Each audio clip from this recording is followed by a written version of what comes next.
Shares of Southwest tumbling in today's session, finishing the day down 4%. We spoke about that earlier after the company canceled thousands of flights over the weekend and hundreds more today. Southwest blaming air traffic control issues, bad weather, and its own staffing shortages. Here to discuss is Gordon Bethune, former Continental Airlines CEO. You know, Gordon, I'm sure as CEO you paid attention when your stock price got hit, and we spoke a little earlier that 4% seems like a pretty big hit just for a weekend of canceled flights because we know it happens. Is there a risk here that the reputational damage could be bigger to Southwest than just one weekend?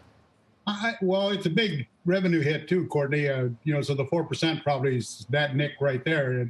But they've had a couple of rough spots earlier this summer, so they've had some operational difficulties.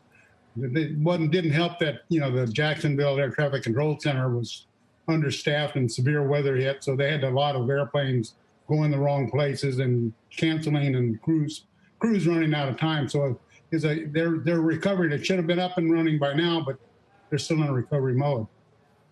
Does it make sense to you that this seemed to be fairly isolated to Southwest, even if they're talking about bad weather and staffing shortages, when we know many of the airlines are struggling with their crews and really to keep up with demand and make sure that they have the right people in the right places? Why did this just hit Southwest so badly this weekend? Well, they're more in Florida and they're more concentrated. They drive a lot of point-to-point, so there's a lot of input into that region airspace. But you're right. I mean, it's not... It's more than just the air traffic control center on Friday. It's a lack of operational expertise.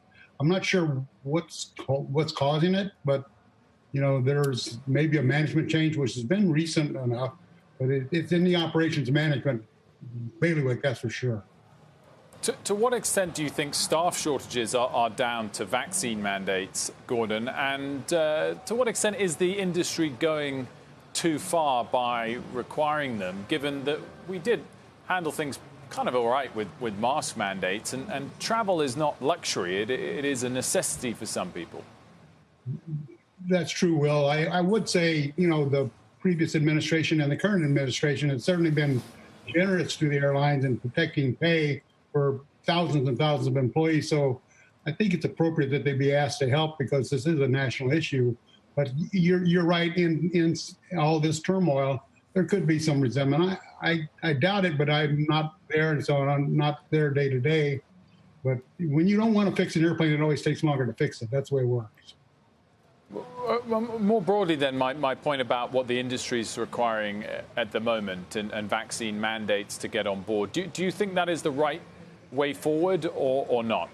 Given, as I said, that it worked kind of fine with just masks before vaccination, and it's not like we're in a moment of critical spiking cases or shortage of hospital beds. I could second guess and say, that you shouldn't do it now, but, the sooner we get back to normal, things are better. I do know that the public contact sports do have some, requirements that other people don't have. So I can understand the very public nature of airline personnel having vaccinations. I really do. But whether this is the right way to go about it, I wouldn't say it is or it is not. I do think it's okay for the president to ask for it, and I'm not sure mandate is the right word to use. Courtney, if you were running a major airline today, what would be your number one priority? Would it be the return of the business traveler?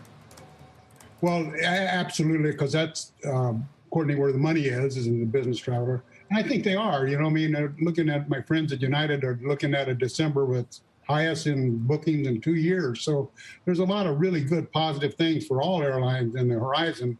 I think getting this COVID behind us, if this is the final straw, I just, you don't want to chop a dog tail off more than once because he's going to bite you. So just get it over with and let's do it and get back to normal.